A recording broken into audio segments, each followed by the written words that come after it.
എല്ലാവർക്കും നമസ്കാരം. ഞാൻ Ramakrishnan TB, SEBI registered research അനലിസ്റ്റാണ്. ഈ പോഡ്കാസ്റ്റ് കേട്ടതിന് ശേഷം ഡിസ്ക്ലൈമർ കൂടി വായിച്ചു നോക്കണമെന്ന് താല്പര്യപ്പെടുന്നു. കഴിഞ്ഞ ആഴ്ച നമ്മളെ സംബന്ധിച്ചും ഗ്ലോബൽ മാർക്കറ്റുകളെ സംബന്ധിച്ചൊക്കെ വളരെ വൊളാറ്റൈലായിട്ടുള്ള ഒരാഴ്ചയായിരുന്നു. നമ്മുടെ മാർക്കറ്റുകൾ വ്യാഴാഴ്ച സെൻസെക്സും നിഫ്റ്റിയും പുതിയ റെക്കോർഡ് ഹൈ ഹിറ്റ് ചെയ്തു. വെള്ളിയാഴ്ച പ്രോഫിറ്റ് ബുക്കിങ്ങിലും അതുപോലെ തന്നെ ഗ്ലോബൽ ഇമ്പാക്റ്റിലും താഴെയാണ് ക്ലോസ് ചെയ്തിട്ടുള്ളത്. നമുക്ക് ഈ ആഴ്ച അത്തരത്തിലുള്ളൊരു വൊളാറ്റിലിറ്റി തന്നെയാണ് മാർക്കറ്റിൽ എക്സ്പെക്റ്റ് ചെയ്യാനായിട്ട് സാധിക്കുക. കഴിഞ്ഞ ആഴ്ചയിൽ നോക്കുകയാണെങ്കിൽ അമേരിക്കയിൽ US ഫെഡിൻ്റെ ഡിസിഷൻ വന്നു, അതുപോലെ തന്നെ ബാങ്ക് ഓഫ് ജപ്പാൻ്റെ ഡിസിഷൻ വന്നു, ഒപ്പം ടെക്നോളജി സെൽ ഓഫ്, അതുപോലെ തന്നെ അമേരിക്കയിലെ അൺഎംപ്ലോയ്മെൻറ്റ് ഡാറ്റ. അപ്പോൾ ഈ ഇവൻറ്റുകളാണ് കഴിഞ്ഞ ആഴ്ച മാർക്കറ്റിൽ വലിയ രീതിയിലുള്ള വൊളാറ്റിലിറ്റി ഒക്കെ ഉണ്ടാക്കിയിട്ടുള്ളത്. തീർച്ചയായിട്ടും കഴിഞ്ഞ ആഴ്ചയിലത്തെ ഗ്ലോബൽ സ്റ്റോക്കുകളുടെ ഒരു മൂവ്മെൻറ്റ് നോക്കുകയാണെങ്കിൽ ആപ്പിൾ മാത്രമാണ് വലിയ സെൽ ഓഫ് ഇല്ലാതെ പിടിച്ചു നിന്നിട്ടുള്ളൊരു സ്റ്റോക്ക്. അതുപോലെ തന്നെ മെറ്റാ പ്ലാറ്റ്ഫോമും മറ്റ് ടെക്നോളജി സ്റ്റോക്കുകളൊക്കെ നല്ല രീതിയിൽ താഴെ വന്നിരിക്കുകയാണ്. ആപ്പിളിൻ്റെ Q3 result better than expected ആയിരുന്നു. അതുപോലെ തന്നെ സെയിൽസ് ഫിഗറും ബെറ്റർ ദാൻ എക്സ്പെക്റ്റഡ് ആയിരുന്നു.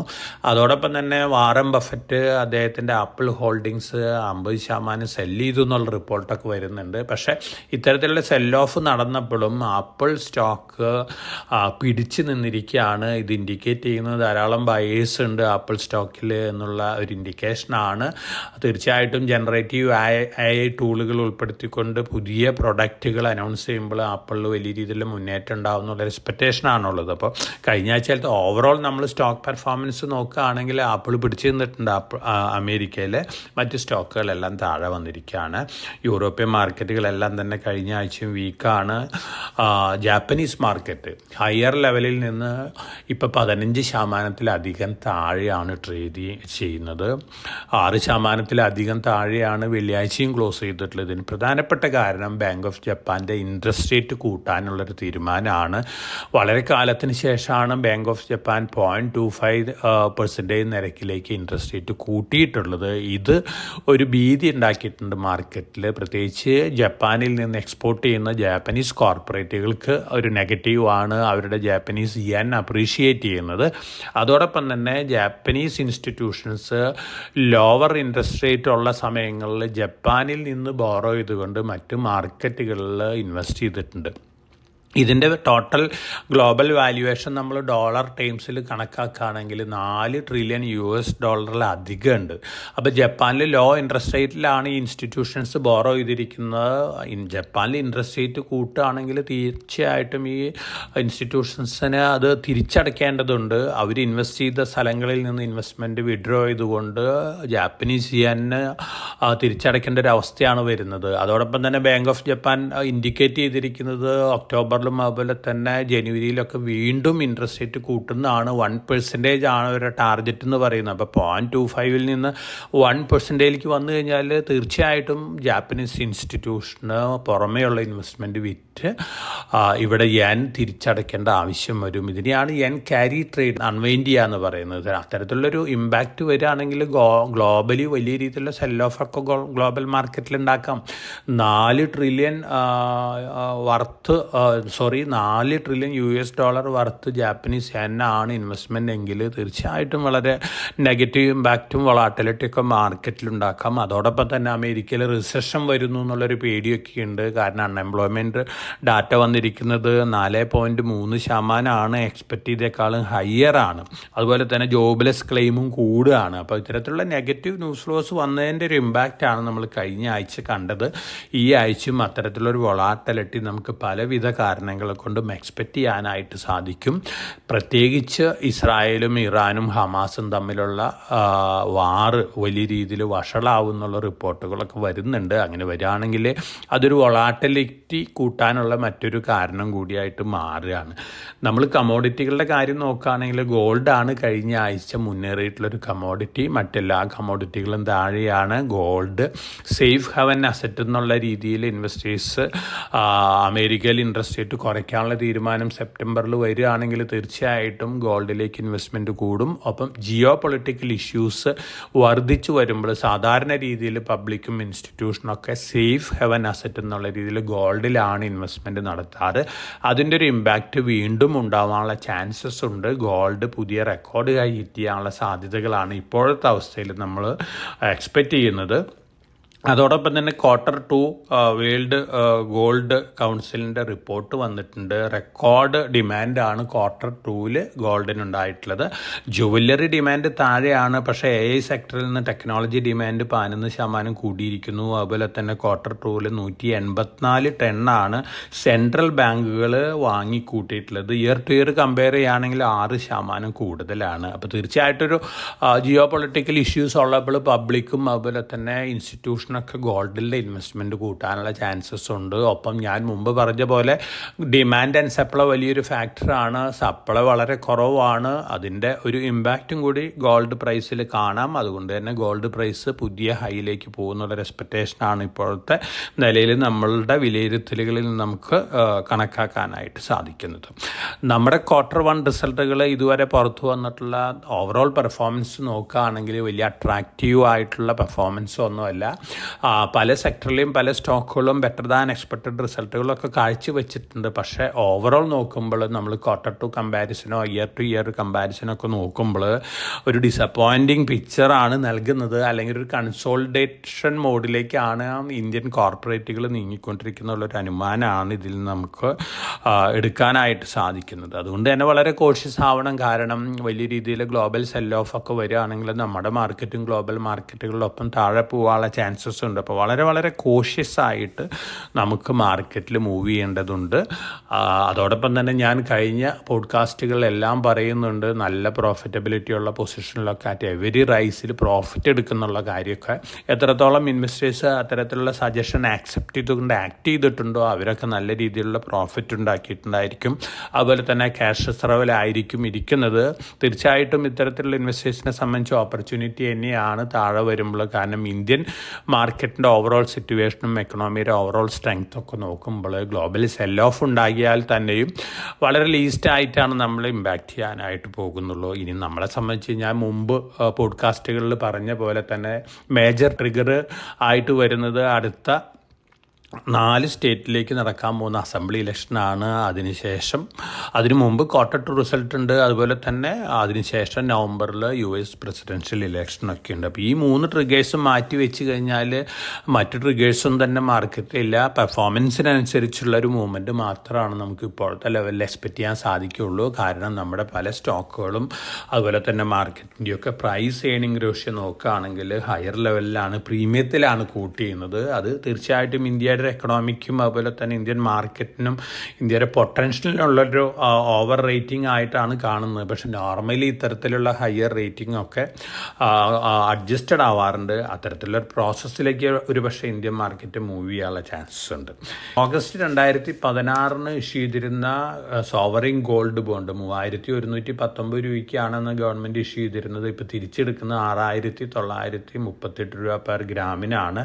122%. അപ്പോൾ സോവറിൻ ഗോൾഡ് ബോണ്ടിൽ ഇൻവെസ്റ്റ് ചെയ്യുന്ന ഇൻവെസ്റ്റേഴ്സിനെ സംബന്ധിച്ച് നല്ല റിട്ടേൺ ആണ് കിട്ടിക്കൊണ്ടിരിക്കുന്നത്. അതുകൊണ്ട് തന്നെ അടുത്ത ട്രാൻജെ ഗവൺമെൻറ് അനൗൺസ് ചെയ്യുമ്പോഴും എല്ലാ ഇൻവെസ്റ്റേഴ്സിനോടും ഞാൻ സജസ്റ്റ് ചെയ്യുന്നത് സോവറിൻ ഗോൾഡ് ബോണ്ട് ഇൻവെസ്റ്റ് ചെയ്യാനാണ്.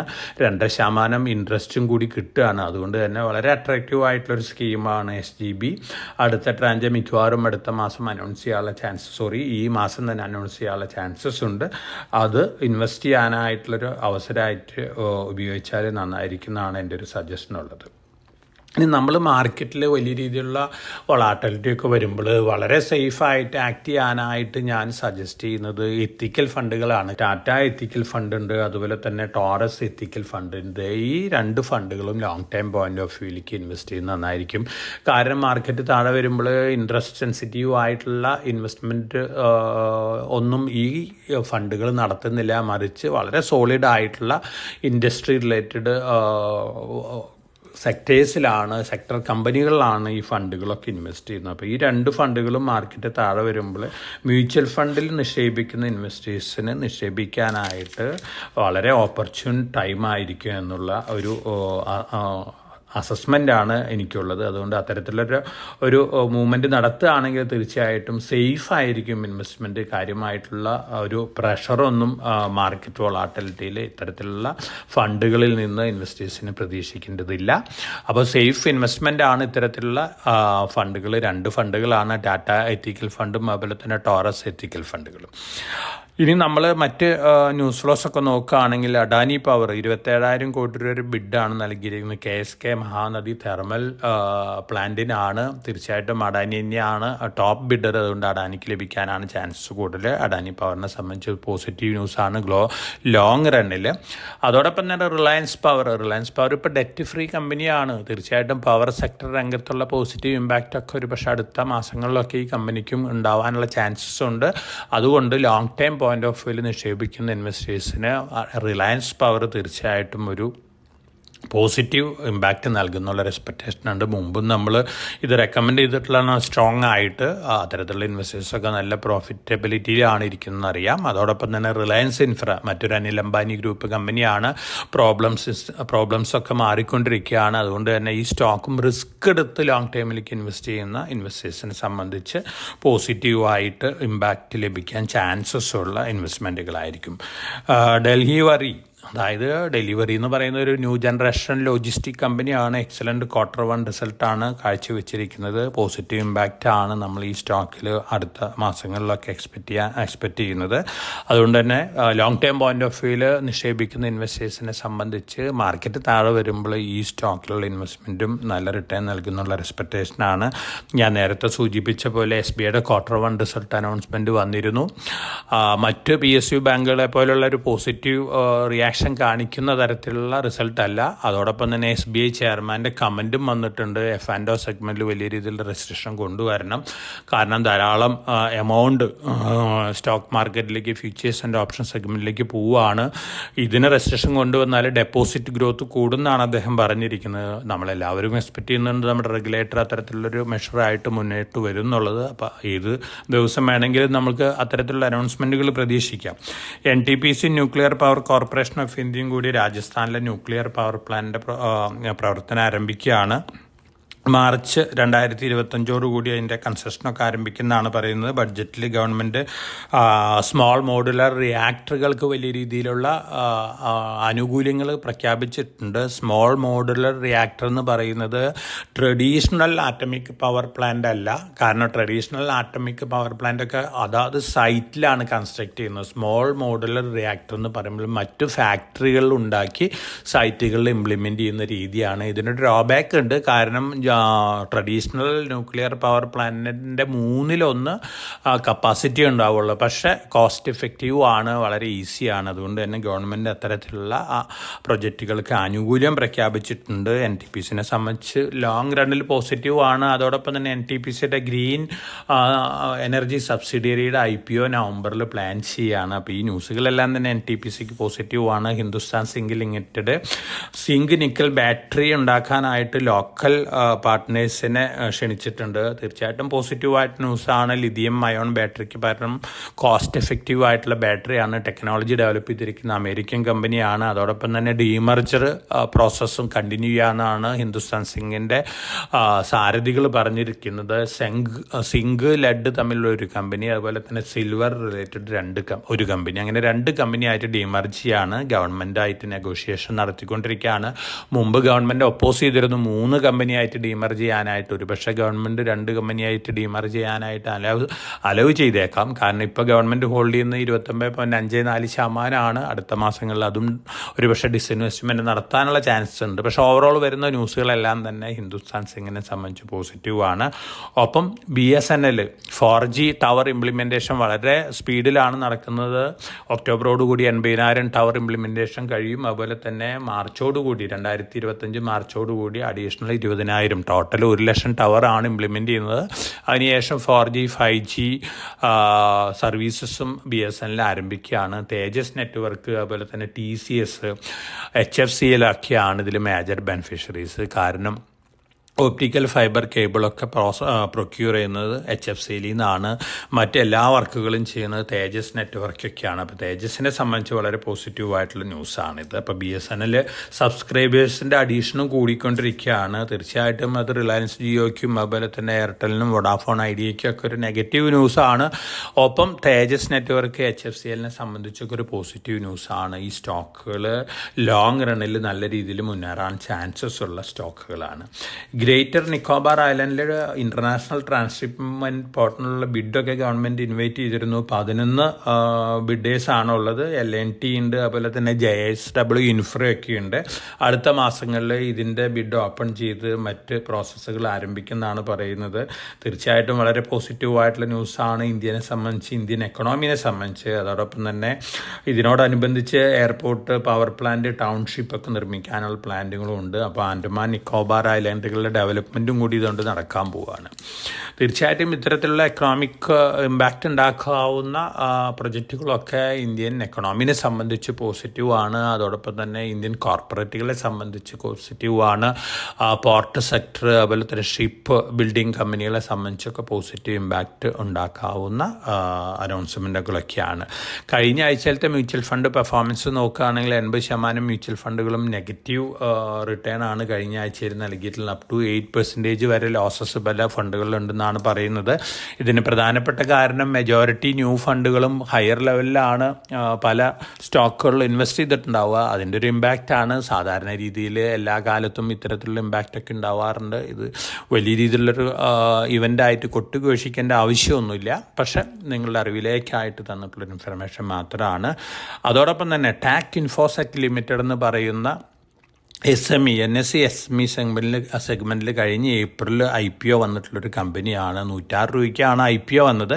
ഇപ്പോൾ കോട്ട് ചെയ്യുന്ന 510-512 റേഞ്ചിലൊക്കെയാണ്. മാർക്കറ്റിലോട്ട് വരുന്ന 1200 ഈ കമ്പനിക്ക് ഗ്ലോബലി നോക്കുകയാണെങ്കിൽ വലിയ ഒരു അച്ചീവ്മെൻറ്റ് നേടിയിട്ടുണ്ട് ഈ കമ്പനി. ISO IEC 17025/2017 എന്ന് പറയുന്നൊരു സർട്ടിഫിക്കേഷൻ കിട്ടിയിരിക്കുകയാണ്. സൈബർ സെക്യൂരിറ്റി രംഗത്തുള്ളൊരു കമ്പനിയാണ്. ഈ അക്രഡിറ്റേഷൻ കൊടുത്തിരിക്കുന്നത് അക്രഡിറ്റഡ് ലബോറട്ടറി ഉണ്ട്, ഗ്ലോബൽ ഏജൻസിയാണ്. A2LA എന്ന് പറയുന്ന ഏജൻസിയാണ്. ഗ്ലോബലി ഈ സർട്ടിഫിക്കേഷൻ കിട്ടിയിട്ടുള്ള ആദ്യത്തെ കമ്പനിയാണ്. തീർച്ചയായിട്ടും സൈബർ സെക്യൂരിറ്റി കമ്പനികൾക്ക് വലിയ ഡിമാൻഡാണ് ഭാവിയിൽ ഉണ്ടാവാൻ പോകുന്നത്. ആ ഒരു എക്സ്പെക്റ്റേഷനിലെ ലിസ്റ്റിംഗ് വന്ന് തന്നെ 300 രൂപ റേഞ്ചിലാണ്. ഇപ്പോൾ കോട്ട് ചെയ്യുന്ന 511 രൂപ റേഞ്ചിലൊക്കെയാണ്. ഇതിൻ്റെ ക്യാപിറ്റൽ വരുന്നത് 10.48 കോടിയാണ്. പ്രൊമോട്ടർ ഹോൾഡ് ചെയ്യുന്ന 56.94%. അപ്പോൾ ഈ സ്റ്റോക്ക് മാർക്കറ്റ് താഴെ വരുമ്പോൾ, മാർക്കറ്റ് വൊളാറ്റിലിറ്റിയിൽ താഴെ വരുമ്പോൾ ലോങ് ടൈം പോയിന്റ് ഓഫ് വ്യൂവിൽ റിസ്ക് എടുത്ത് SME സെഗ്മെൻറ്റിൽ നിക്ഷേപിക്കുന്ന ഇൻവെസ്റ്റേഴ്സിനെ സംബന്ധിച്ച് വളരെ പോസിറ്റീവായിട്ടുള്ള ഇമ്പാക്റ്റ് നൽകുന്നുള്ളൊരു എക്സ്പെക്റ്റേഷനാണുള്ളത്. അപ്പോൾ മാർക്കറ്റ് താഴെ വരുന്ന അവസരങ്ങളിൽ സ്വയം റിസ്ക് പ്രൊഫൈലിംഗ് നടത്തി, റിസ്ക് ടേക്കിംഗ് കപ്പാസിറ്റി അസസ്മെൻറ്റ് നടത്തിക്കൊണ്ടൊരു ഇൻവെസ്റ്റ്മെൻറ്റ് നടത്തുന്നതായിരിക്കുന്നതാണ് എൻ്റെ ഒരു സജഷൻ. ഇതൊക്കെയാണ് ഈ ആഴ്ച, കഴിഞ്ഞ ആഴ്ചയിലത്തെ ഇവൻറ്റുകളും അതുപോലെ തന്നെ അടുത്ത ദിവസങ്ങളിൽ വരാൻ പോകുന്ന ഇവൻറ്റുകളായിട്ടൊക്കെ കമ്പയർ ചെയ്യുമ്പോൾ, അല്ലെങ്കിൽ അതൊക്കെ അസസ് ചെയ്തുകൊണ്ട് ഒരു പോഡ്കാസ്റ്റ് ഞാൻ നിങ്ങൾക്ക് നൽകുന്നത്. ഒപ്പം ഈ ആഴ്ച നമുക്ക് 8-ാം തീയതി RBI monetary policy committee decision ഉണ്ട്. Repo rate 6.5% status quo maintain ചെയ്യാനാണ് ചാൻസസ് കൂടുതൽ. കാരണം ഇൻഫ്ലേഷൻ നമ്മുടെ അവിടെ ഹയർ ലെവലിലാണ്. അതുകൊണ്ട് തന്നെ ഒരുപക്ഷെ ഇൻട്രസ്റ്റ് റേറ്റ് ഇവിടെ കുറയ്ക്കാനുള്ള ഡിസിഷനൊന്നും ഉണ്ടാവില്ല എന്നുള്ള എക്സ്പെക്റ്റേഷനാണ്. മറിച്ച് കുറയ്ക്കുകയാണെങ്കിൽ അതിൻ്റേതായ ചെറിയ പോസിറ്റീവ് ഇമ്പാക്റ്റൊക്കെ മാർക്കറ്റിൽ ഉണ്ടാവാം. പക്ഷേ എല്ലാവരും എക്സ്പെക്റ്റ് ചെയ്യുന്നത് സ്റ്റാറ്റസ് കോ മെയിൻറ്റെയിൻ ചെയ്യുന്നത് തന്നെയാണ്. അപ്പോൾ August 8 RBI monetary policy committee meeting 10 മണിക്ക് അനൗൺസ്മെൻറ്റ് വരും. അതോടൊപ്പം തന്നെ ഗ്ലോബൽ ഫാക്ടേഴ്സ് നമ്മുടെ മാർക്കറ്റിന് ഇമ്പാക്റ്റ് ചെയ്യുന്നുള്ളൊരു കാര്യം തീർച്ചയാണ്. ഈ ആഴ്ചയിൽ പ്രത്യേകിച്ച് ജിയോ പൊളിറ്റിക്കൽ ടെൻഷൻസ് ഇൻക്രീസ് ആവുകയാണെങ്കിൽ അതിൻ്റെ ഇമ്പാക്റ്റ്, ക്യാരി ട്രേഡ് അൺവൈൻഡ് ചെയ്ത് വലിയ രീതിയിലുള്ള സെൽ ഓഫ് ഗ്ലോബൽ മാർക്കറ്റിൽ വരികയാണെങ്കിൽ അതിൻ്റെ ഇമ്പാക്റ്റ്, ഇതൊക്കെ നമുക്കും എക്സ്പെക്റ്റ് ചെയ്യാവുന്നതാണ്. അപ്പോൾ വളരെ കോഷ്യസ് ആയിട്ട് മാർക്കറ്റിൽ മൂവ് ചെയ്യുക. നമ്മൾ റെക്കമെൻഡ് ചെയ്തിട്ടുള്ള സ്റ്റോക്കുകൾ മാർക്കറ്റ് വൊളാറ്റിലിറ്റിയിൽ താഴെ വരുമ്പോൾ, ഞാനിപ്പോഴും അടിവരയിട്ട് പറയുകയാണ്, മാർക്കറ്റ് വൊളാറ്റിലിറ്റിയിൽ താഴെ വരുമ്പോൾ ലോങ് ടൈം പോയിൻ്റ് ഓഫ് വ്യൂവിൽ ഘട്ടം ഘട്ടമായി ഇൻവെസ്റ്റ് ചെയ്യുന്നതാണ് നല്ലത്. അതോടൊപ്പം തന്നെ അറ്റ് എവരി റൈസിൽ നല്ല പ്രോഫിറ്റബിലിറ്റി ഉള്ള സ്റ്റോക്കുകൾ പ്രോഫിറ്റ് ബുക്ക് ചെയ്യുന്ന ഡിസിഷൻ നന്നായിരിക്കും. അപ്പോൾ എല്ലാവർക്കും നല്ലൊരു ഇൻവെസ്റ്റിംഗ് വീക്ക് ആശംസിച്ചുകൊണ്ട് ഞാൻ ഇന്നത്തെ പോഡ്കാസ്റ്റ് ഇവിടെ അവസാനിപ്പിക്കുകയാണ്. Thank you.